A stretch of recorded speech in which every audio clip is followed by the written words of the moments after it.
que trata-se de uma mensagem desse livro, Cartas do Coração.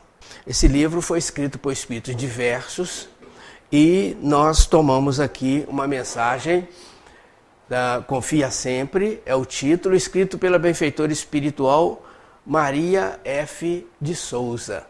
E nessa mensagem, então a benfeitora espiritual, ela começou dizendo assim: confia sempre, não percas a tua fé entre as sombras do mundo. Ainda que os teus pés estejam sangrando, segue para a frente erguendo-a por luz celeste acima de ti mesmo. Crê e trabalha, esforça-te no bem e espera com paciência. Tudo passa e tudo se renova na terra, mas o que vem do céu permanecerá. De todos os infelizes, os que perderam a confiança em Deus e em si mesmos são os mais desditosos, porque o maior infortúnio é sofrer a privação da fé e prosseguir vivendo. Eleva, pois, o teu olhar e caminha, luta e serve, aprende e adianta-te. Brilha a alvorada além da noite. Hoje é possível que a tempestade te amarfanhe o coração e te atormente o ideal, aguilhoando-te com a aflição ou ameaçando-te com a morte. Não te esqueças, porém, de que amanhã será outro dia. Muito lindo, né? Dá vontade da gente continuar lendo, né? E pacificando o nosso coração. Mas nós digitamos essa mensagem com umas letras um pouco maior para facilitar para a gente ler, para a gente ir comentando, né? E quando a benfeitora espiritual ela começou dizendo assim: não percas a tua fé entre as sombras do mundo. Não percas a tua fé. É um convite, né, muito interessante, muito profundo para que a gente possa parar para pensar. Porque na turbulência do dia a dia, né, nós sabemos que nós deparamos com tudo quanto é tipo de situação. A começar com o rádio, se nós ligarmos o rádio no carro, não tivermos cuidado, vão vir mensagens, né, um tanto quanto irresponsáveis, que agitam, às vezes, o nosso mundo íntimo. Se a gente liga a TV, vão vir notícias que vão deixar o nosso mundo íntimo agitado. Nós chegamos na rua, no ônibus, encontramos alguém mal-humorado, no trabalho, nas ruas, na comunidade, e a gente vai absorvendo essas energias e nos sentimos pesados, nos sentimos muito mal. Porque o nosso corpo perispiritual, com essa tendência de absorver, né, as sombras, a gente se sente mal. Nós precisamos parar, tal como agora, para a gente refletir. É o momento da gente se recompor, é o momento da gente enriquecer o coração, é o momento da gente acalmar, pacificar. Momento extraordinário na nossa vida. E à medida que nós vamos parando e a gente vai analisando o nosso mundo íntimo, que a gente vai refletindo, a gente começa a lembrar, como temos que lembrar a todo momento, de que existe um Pai de misericórdia que conduz o mundo. Ou melhor, que conduz os mundos. Porque hoje a ciência já verificou que falar universo no singular nós estamos equivocados. Porque são tantos universos que Deus, com a sua equipe infinita de colaboradores, administra. Então tem esse Pai que nos ampara e abençoa, utilizando a linguagem do Emmanuel, ampara e abençoa a cada um de nós. E quando nós paramos então para meditar, a gente percebe que as coisas estão acontecendo em todas as direções que a gente olha, mas que tem um Pai que está no controle. Ele está no controle total, absoluto. Ah, mas a nossa pátria amada, no mundo inteiro está acontecendo isso, aquilo, outro, está enquanto Deus permitir. E a gente, criando essa consciência no nosso mundo íntimo, a gente vai se sentindo mais seguro. A gente caminha com os pés mais firmes. Haja visto, né, o que nos diz o Dr. Cressy Morrison, vamos pegar um cientista, Dr. Cressy Morrison, quando, então, o presidente da Academia de Ciências de Nova York, ele declara, ao sair da academia, várias razões porque ele passou a acreditar em Deus, porque não acreditava. Ele disse que era totalmente cético. E essas razões dele, se a gente for lá na internet, a gente vai pegar. Razões do Dr. Cressy Morrison sobre a crença em Deus. Vai aparecer uma lista lá, muita coisa bonita. Mas linda mesmo, muita coisa bonita. E essas razões ele autorizou, uma vez pedido pelo Eliseu F. da Mota Júnior, que escreveu o livro Que é Deus, ele autorizou que inserisse essas razões dele no livro. Então está lá no livro também, Que é Deus. A gente pegou um subtítulo muito pequeno. Quando o Dr. Cressy vai dizer assim, que uma das razões porque ele passou a acreditar em Deus, que eles começaram e pesquisavam e pesquisam sempre a ciência, porque querem entender como foram criados os mundos. Não é? Porque ciência é assim, né? Jesus veio e falou assim, há muitas moradas na casa do meu Pai.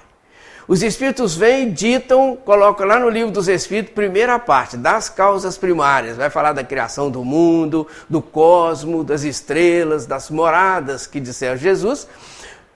Mas eles têm que provar. Eles querem provar. A ciência só acredita quando prova, não é isso? Então eles estavam pesquisando, aí estão, né, a criação dos mundos. E o Dr. Cressy vai dizer assim, que eles perceberam que a criação, a vida iniciava-se no protoplasma. Aí ele vai dizer uma gotícula gelatinosa, tão pequena, mas tão minúscula, que não é vista a olho nu. E por ser tão minúscula, na cabeça de alfinete cabem 5 milhões de protoplasma. Imagine numa cabeça de alfinete, 5 milhões de protoplasma. E na pesquisa deles, avançando, ele vai dizer assim, que eles perceberam que entre as leis que regem os mundos, tem uma lei que chama lei da cisparidade. Que é uma lei que permite que o protoplasma, em contato com a luz, ele se biparta, muito mais rápido que uma progressão geométrica. E eles dizem, cara, ali está o início da vida. Então, ele concluiu a academia. De que uma vez acabado, se acabasse, né, os mundos, acabasse, as árvores, os homens, não existe mais nada agora. Acabaram tudo.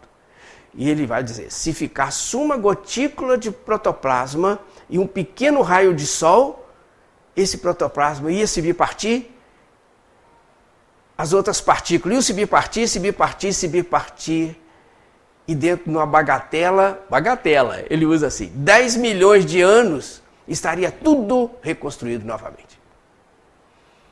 E aí ele vai dizer assim, essa é uma das razões porque eu acredito em Deus. Porque a inteligência extraordinariamente mais avançada do que a nossa criou tudo. Em outras palavras, estava dizendo para nós, que é a questão número 1 do Livro dos Espíritos, quando Allan Kardec pergunta aos instrutores espirituais, que é Deus? Se lembram? E aí, os instrutores vão dizer assim, inteligência suprema, causa primária de todas as coisas. É um Pai que cria tudo, ou melhor, que permite que tudo se transforme, que sustenta tudo, que vela por tudo, que cuida de tudo, que dá a vida. Então, quando a gente para meditar, nós falamos assim, muito acima das sombras que possam nos deixar inquietos, tem um Pai cuidando de tudo. Onde nós vemos, às vezes, um fim, uma tragédia, o Pai vê um recomeço. Porque a pedagogia divina vê um recomeço. Então, quando a gente para meditar, a gente começa a perceber que nós estamos plenamente amparados, que não há com que se preocupar. É o confiar sempre que a mentora disse ali na mensagem. Mas ainda a gente avança no raciocínio, abre mais o leque, e a gente vai ao Livro dos Espíritos, questão 614. Na questão 614, é a primeira das leis, constante das leis morais, da terceira parte do Livro dos Espíritos. Allan Kardec vai perguntar aos instrutores assim, o que é lei divina ou lei natural? E os instrutores vão dizer assim, lei divina ou lei natural? E a essência é essa, né? Nós não vamos ler para a gente ganhar tempo. Mas, na essência, eles disseram assim, a lei divina ou lei natural é a lei de Deus. É a lei que diz para o homem o que ele deve fazer e o que ele deve deixar de fazer. E ele só é infeliz porque dela ele se afasta.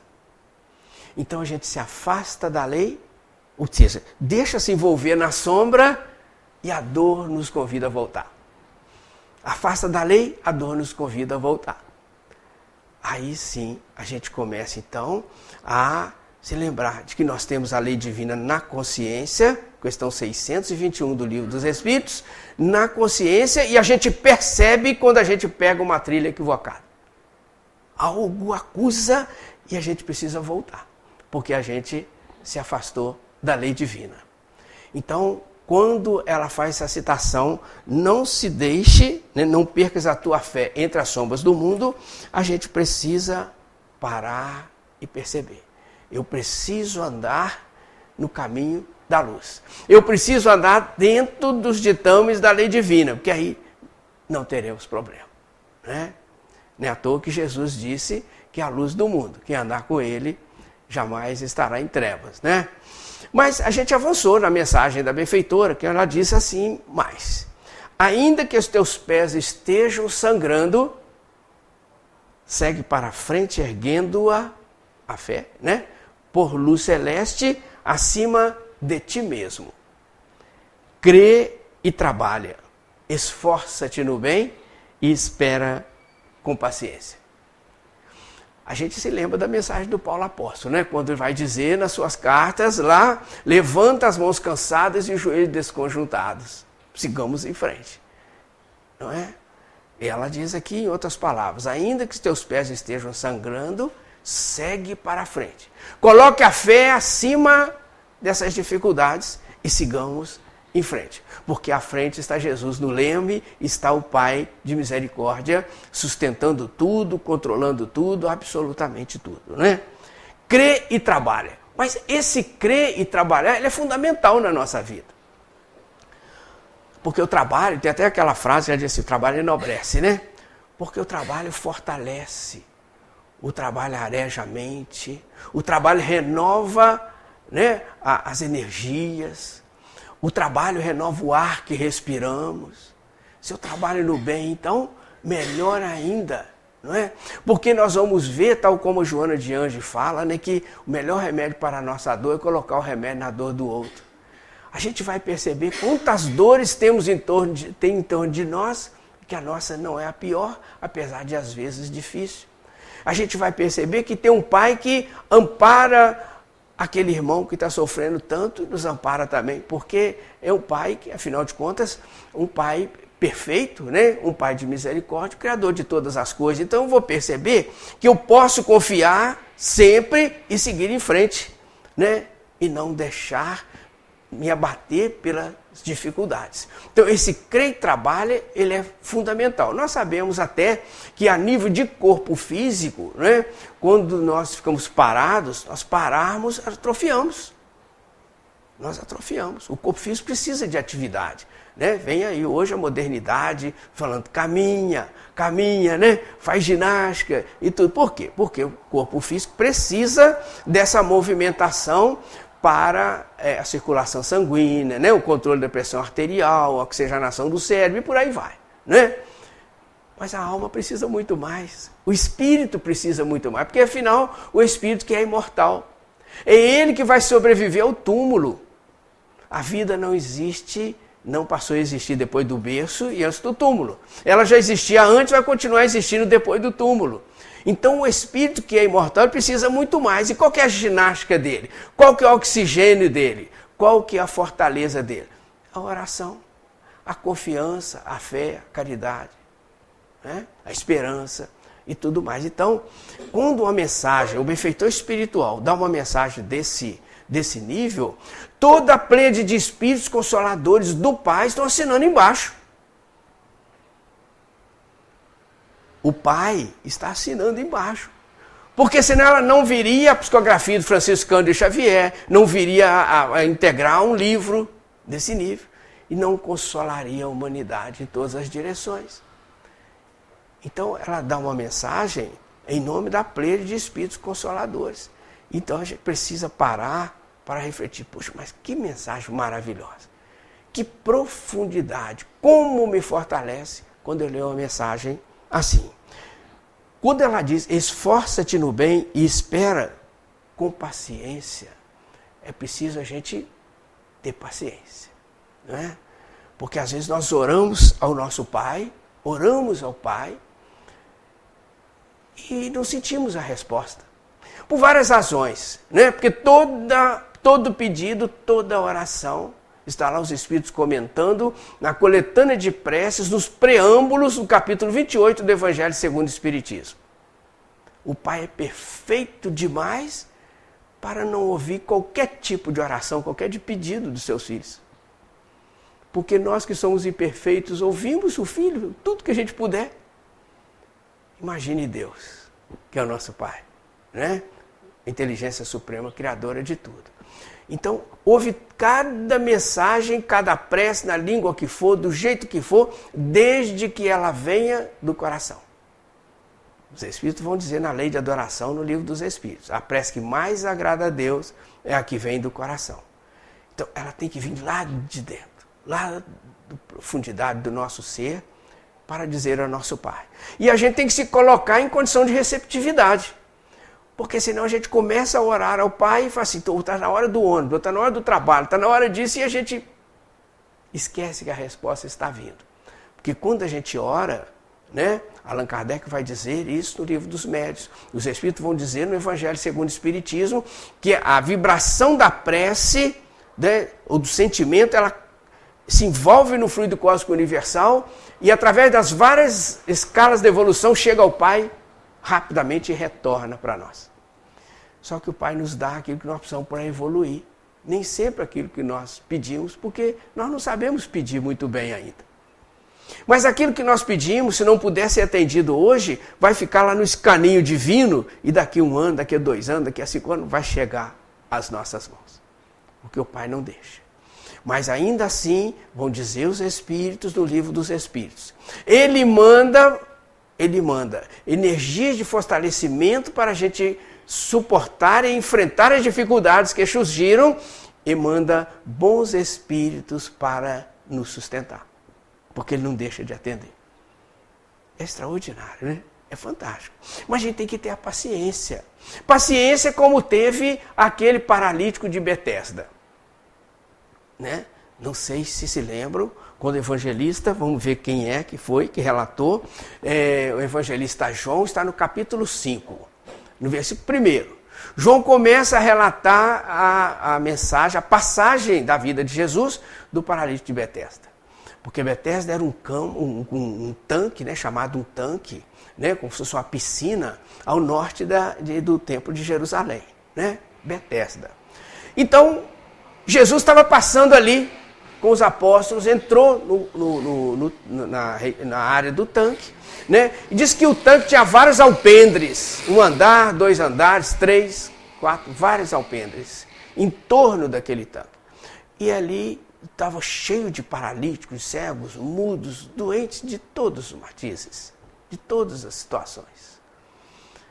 Por que eles estavam ali? Porque existia a tradição de que periodicamente descia um anjo do céu, né? Porque a linguagem do evangelho é anjo, né? Nós sabemos que são espíritos puros, né? Isso mesmo, agitava, né? E descia aquele anjo e agitava a água do tanque.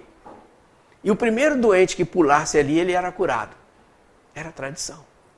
Então o paralítico estava ali deitado. E Jesus chega e pergunta para ele o que ele estava fazendo ali.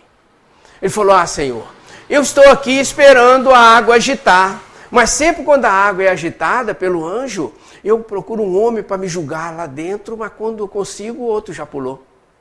E tinha que ser um de cada vez. Outro já pulou e eu não consigo, Senhor. Jesus vira para ele e fala assim, levanta, toma tua cama e anda. O que depois criou a opção de burburinhos entre os fariseus, queria saber quem tinha curado o rapaz, aquela opção de coisa que está lá no Evangelho que a gente não vai se ater aqui nesse momento. Mas o que nós estamos querendo dizer é que o evangelista vai relatar assim. E aquele homem era paralítico há 38 anos. 38 anos. Não é? Muito tempo, né? Imagine nesses 38 anos a quantidade de meditação que aquele irmão fez. A quantidade de moldagem do seu mundo íntimo através da resignação, da paciência, da tolerância, da confiança em Deus. da fé. Imagino que ele não foi trabalhando por dentro, a ponto dele chegar num determinado momento em que ele merecia, já estava em condições de ser curado do corpo, porque a alma já estava na frente, já estava moldada. Olha que extraordinário aquela passagem. Então, essa questão da paciência, né, às vezes demora, né, porque o tempo nosso não é o tempo de Deus, né, porque o tempo, na verdade, ele é estável. O fatiar do tempo é humano, é da sociedade. Então, fatiamos o tempo em 24 horas, né, numa semana, num mês, num século, numa década. Isso é para a nossa contagem, para a gente se situar. Mas o tempo é estável, né? A gente passa pelo tempo e vamos evoluindo, vamos evoluindo, né, rumo à perfeição. Né? A ponto de podermos chegar, porque chegaremos ao longo dos milênios a poder dizer como Jesus: eu e o Pai somos um. Quem me conhece, conhece o Pai. Mas é através da fé, da confiança, sempre que nós vamos. Um passo, outro mais e mais um, sigamos em frente. Né? Mas ela disse mais. Tudo passa e tudo se renova na terra. Mas o que vem do céu permanecerá. Tudo passa e tudo se renova na terra. Mas o que vem do céu permanecerá. Isso nos remete lá na primeira carta do apóstolo Pedro. Porque há 2000 anos atrás, o apóstolo fez uma colocação maravilhosa, no iniciozinho da sua carta. Ele vai dizer assim, né, que o corpo do homem, né, é como que uma erva. É como uma erva. As glórias do homem, as glórias, as conquistas e tudo, como a flor da erva. Aí seca a erva, murcha a flor, diz o apóstolo. Mas as palavras do Senhor permanecem para sempre. Maravilhoso, né? Olha que pintura, que contorno de um quadro majestoso, que o apóstolo falou há 2000 anos atrás. Bem, a benfeitora agora, né? Recentemente, podemos dizer recentemente, né? E vai dizer, tudo passa e tudo se renova na terra, mas o que vem do céu permanecerá. Isso nos convida a ter a coragem, a agir, a acionar dentro de nós a vontade. Não, tudo vai passar, daqui a pouco vai estar melhor. Como a chuva passa, o sol passa, né? A noite passa, o dia passa. Tudo vai passar. Você lembra quando o Chico, sofrendo, né, com muitas dores e tudo mais, e que ele pediu a Emmanuel, uma palavra da Mãe Santíssima, contra a literatura da vida do Chico, né?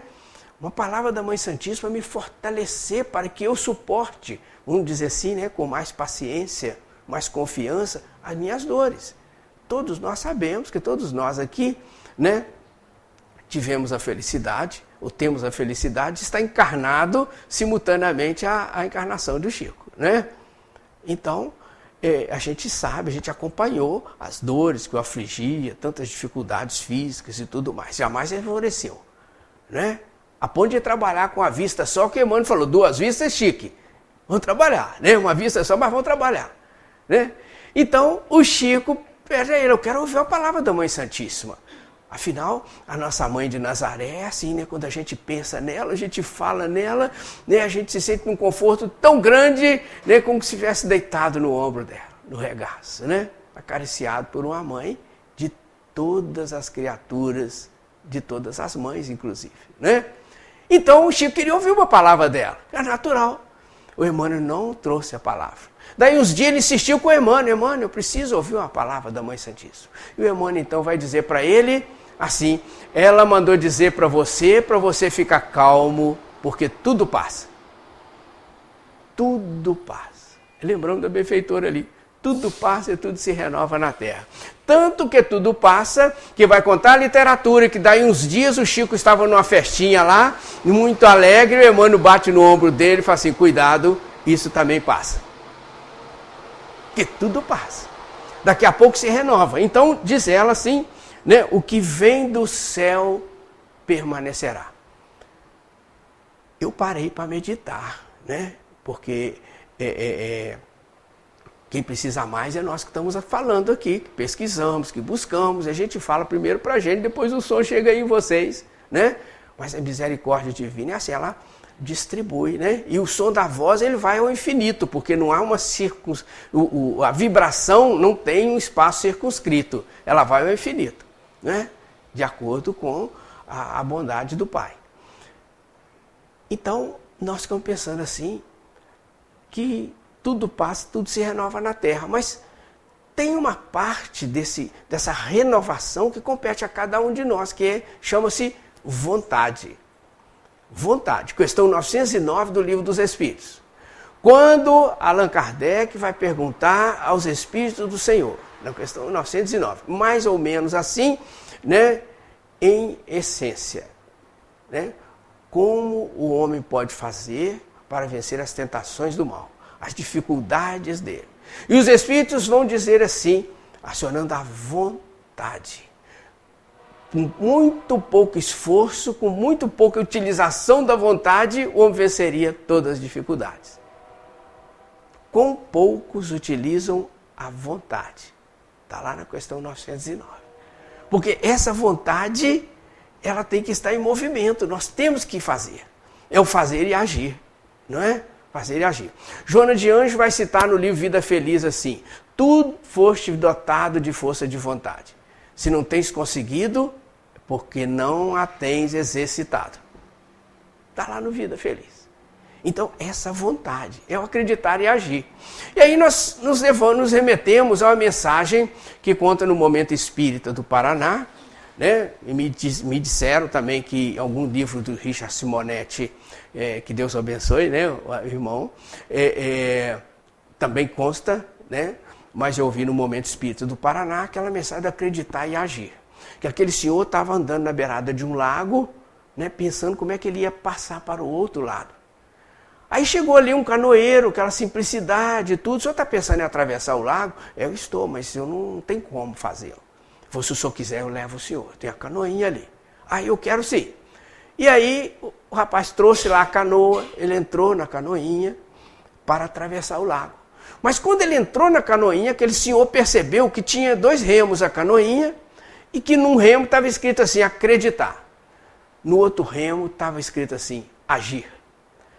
Ele logo perguntou àquele canoeiro, por que está escrito acreditar e agir nos remos? Ele falou, eu vou mostrar para o senhor quer ver? Pegou um remo do acreditar e remou. Falou, quando eu remo só com esse acreditar, a canoa acontece isso. Começou a rodopiar num sentido, a canoinha. Falou, agora o senhor quer ver o remo do agir? Pegou o outro remo, começou a remar e a canoa começou a rodopiar no outro sentido. Aí falou, agora o senhor quer ver o que acontece quando eu acredito e ajo? Pegou os 2 remos e remou. Meia dúzia de remada estava se aportando na outra margem do lago. É o acreditar e agir.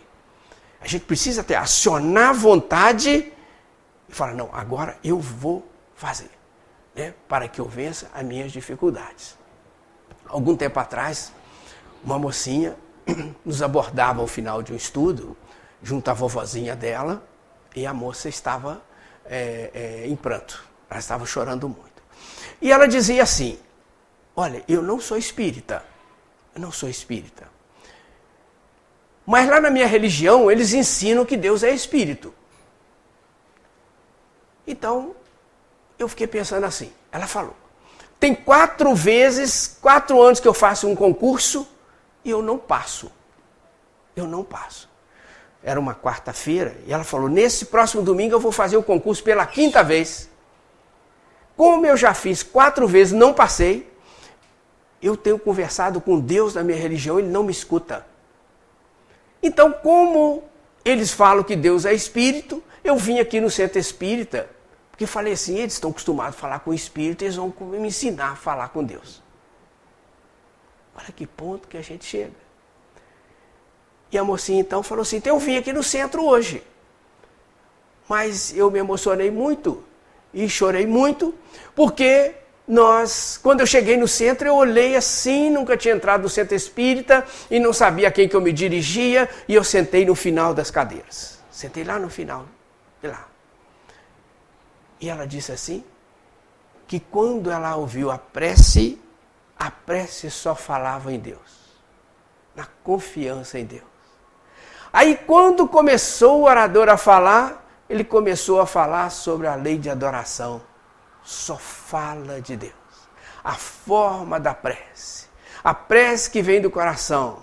O retorno que vem da divindade. O amparo que tem do Pai. O carinho que o Pai tem com cada um de nós. E ela não resistiu. Ela percebeu que Deus a estava respondendo diretamente. E ela se emocionou.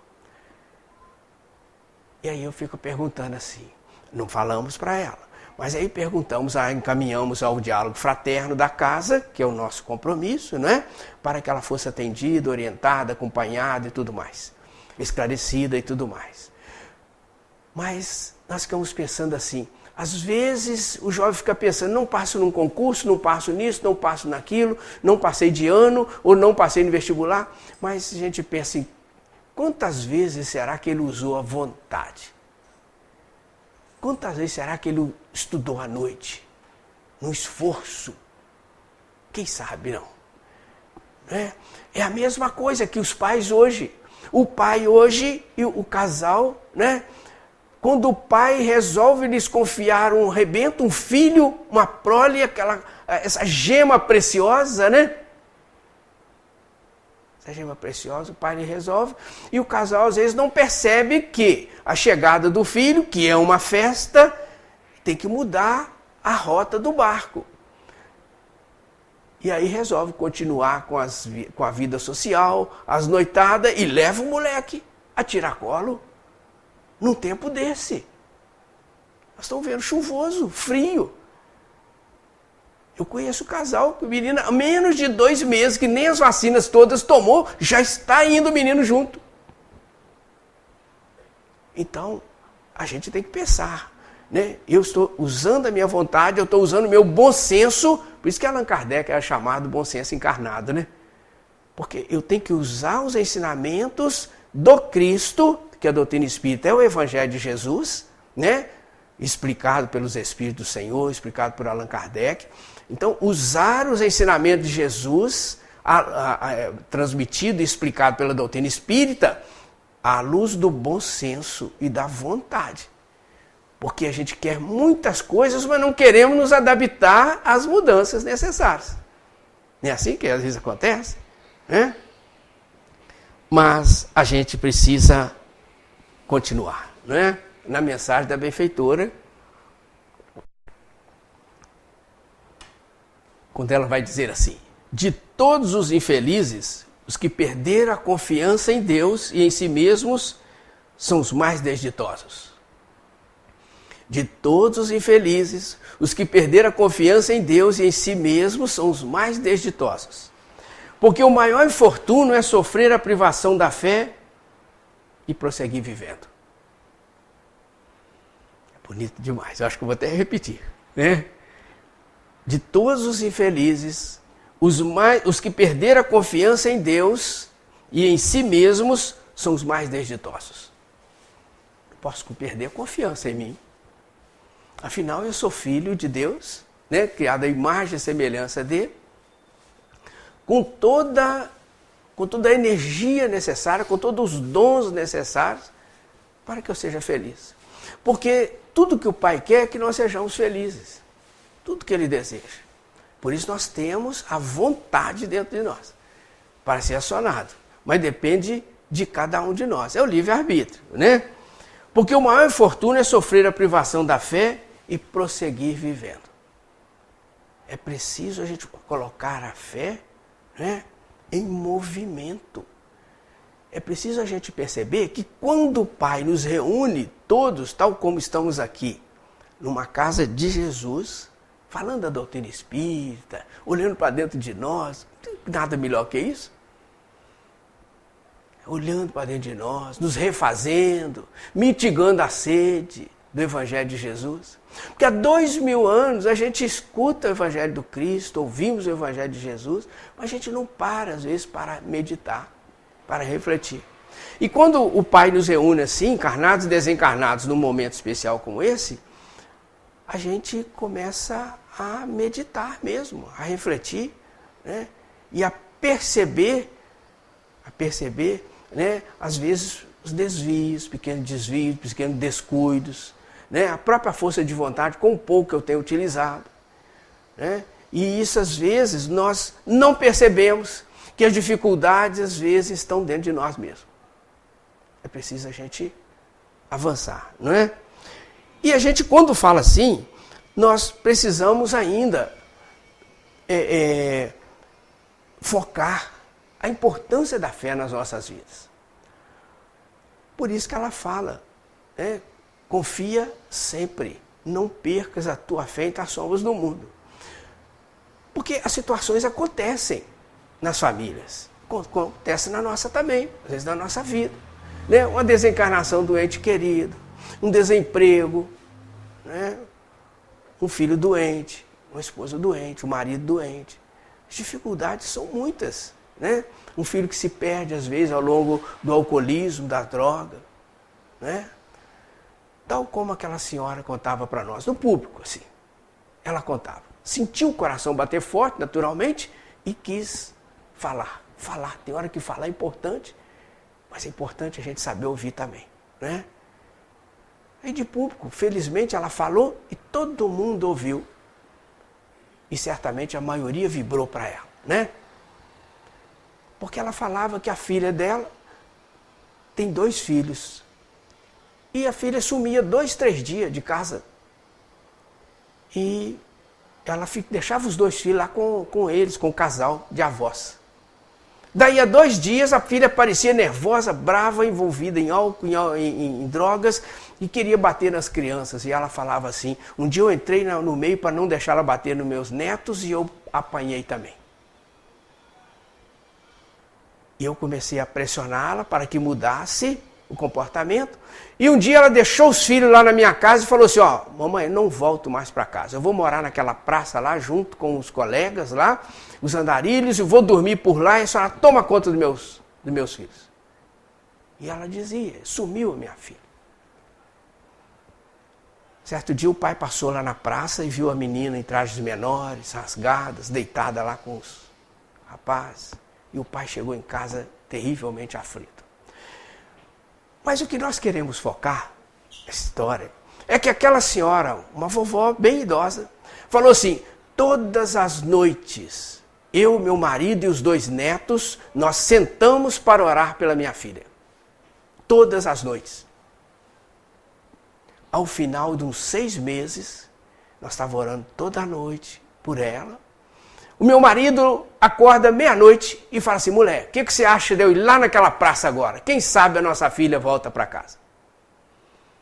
E ela então contando, falou assim, eu falei com ele, você que sabe, né? Ele se levantou, andou lá, não sei como que foi, parar na praça, mas distava da praça uns 12 a 15 quilômetros, mas ele foi.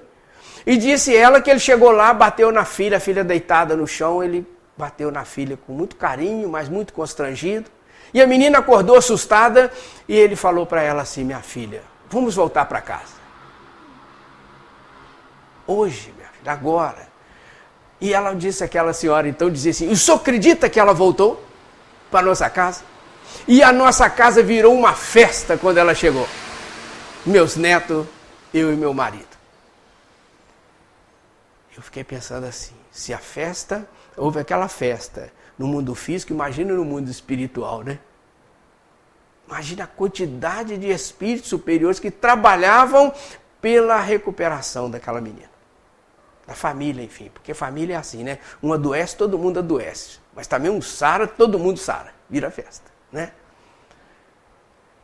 Eu fiquei pensando assim, como é importante a fé, que diz aqui. Aquele momento de oração, aquele momento, a confiança, a certeza de que no tempo de Deus tudo vai se resolver. Mas a gente tem que acionar a vontade, tem que acionar a prece, a coragem de falar, meu Pai, seja feita a tua vontade. como Jesus falou lá no horto. Vocês se lembram? Na hora de ele ser preso, o que ele disse ao Pai? Né? Pai, se for possível, afasta de mim este cálice. Que era a expressão da época, o cálice. A gente sabe que são as dificuldades, né?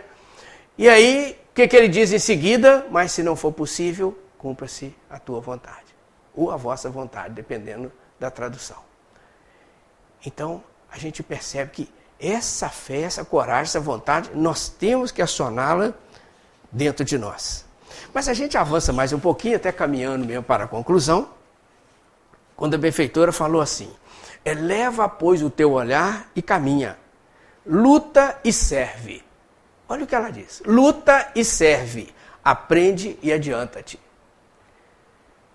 Essa questão do lutar, né, e servir é fundamental, né? Porque eu colocar o remédio na dor do outro, diz a Joana de Anjos, que é o remédio para a nossa dor. É o servir, é o lutar, né? É o renovar-se por dentro, é o fortalecer a alma.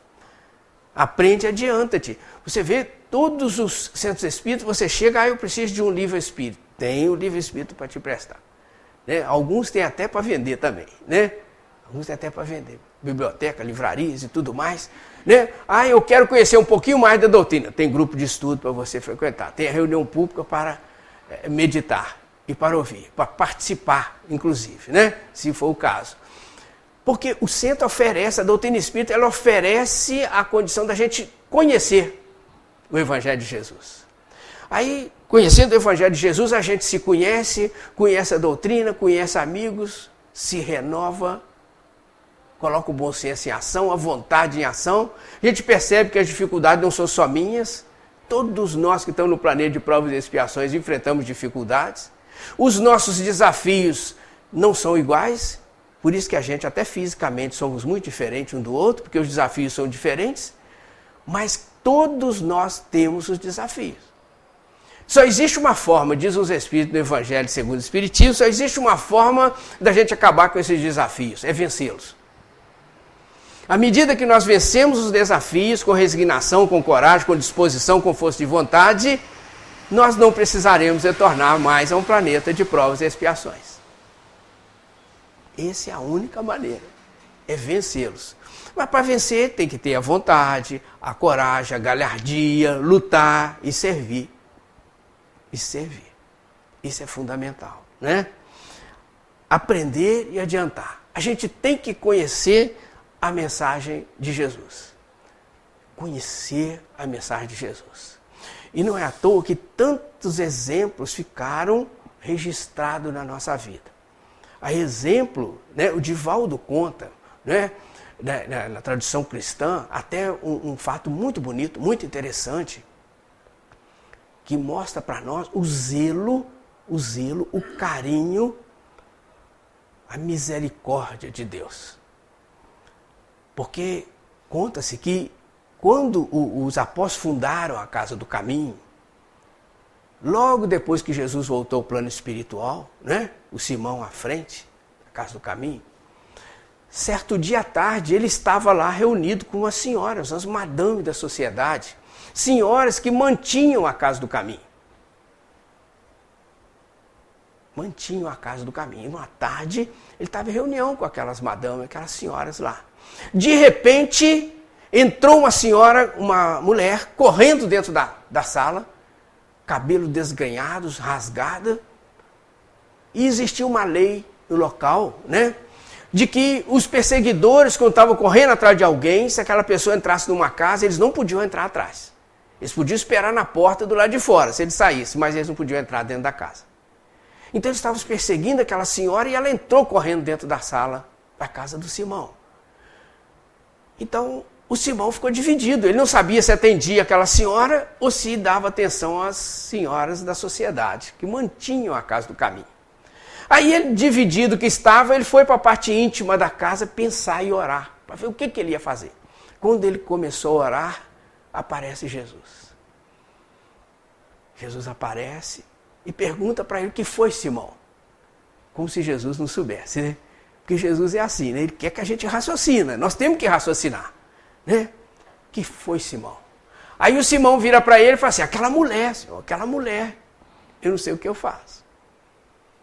Jesus silenciou, saiu andando e foi em direção à sala. Aí ele falou, Senhor, onde o Senhor vai? Né? E Jesus vira para ele e fala assim, eu vou atender aquela irmã necessitada. Já não era mais aquela mulher, era a irmã necessitada. Ele se levantou e foi atrás de Jesus. Quando ele estava chegando na sala, Jesus se diluiu, né? Se desmaterializou, né? Voltou ao seu reino de luz e deixou Simão seguir para a sala. O Simão foi lá, abraçou aquela irmã, já era uma irmã necessitada, levou para a parte íntima, naturalmente fez um diálogo fraterno, né? Conversou, confortou-a. Quando ele voltou, a metade das madames já tinham ido embora. As senhoras de sociedade tinham ido embora. E ele ficou preocupado com manter a casa do caminho.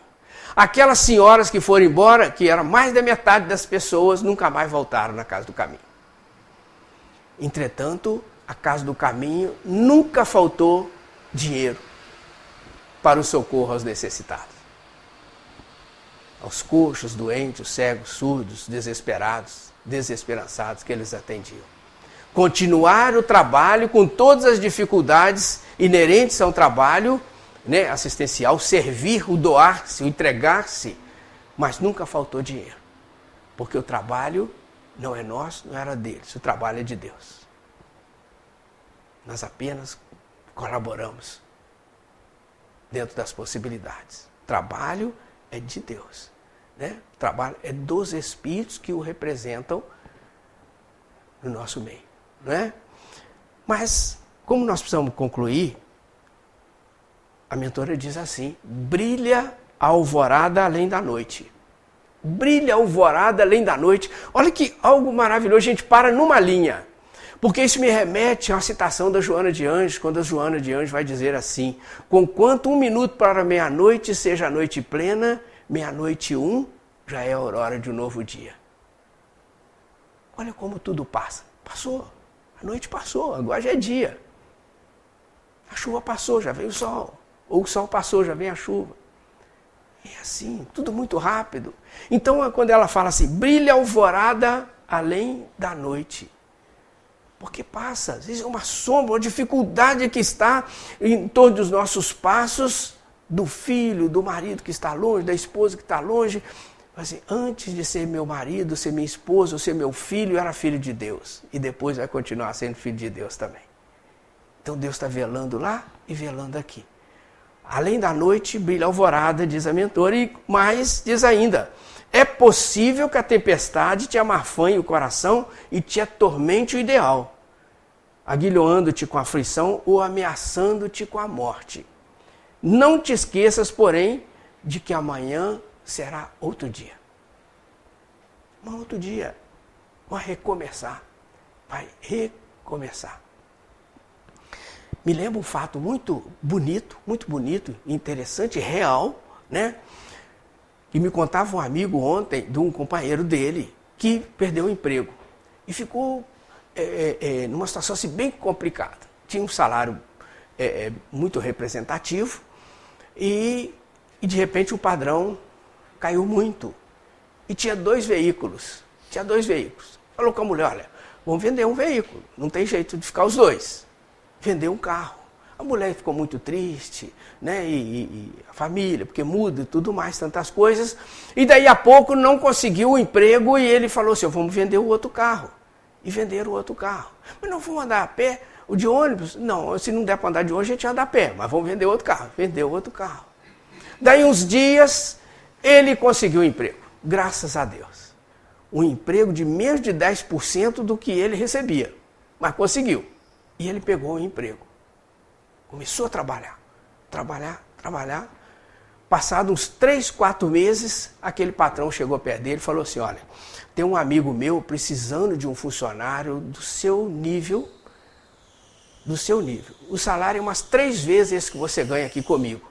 Eu não posso te reter aqui. Eu vou te indicar para o meu amigo. Indicou o rapaz para o outro emprego. E ele foi para o outro emprego. Então as coisas, elas funcionam à medida que nós colocamos a nossa vontade A nossa fé em movimento. Em movimento.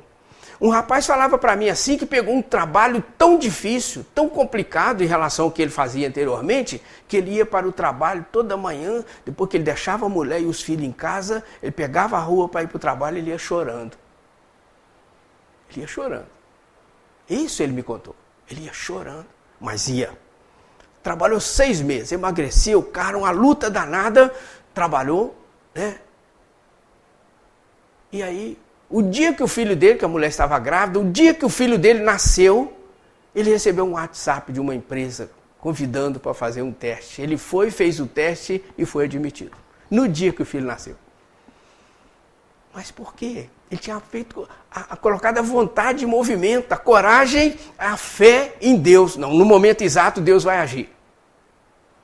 E fez mesmo. É muito interessante, é muito bonito. Quando a gente percebe que o Pai de misericórdia está cuidando de todos nós. Aí a gente lembra da mensagem da mentora, quando ela fala, confia sempre. Ela não disse isso à toa, né?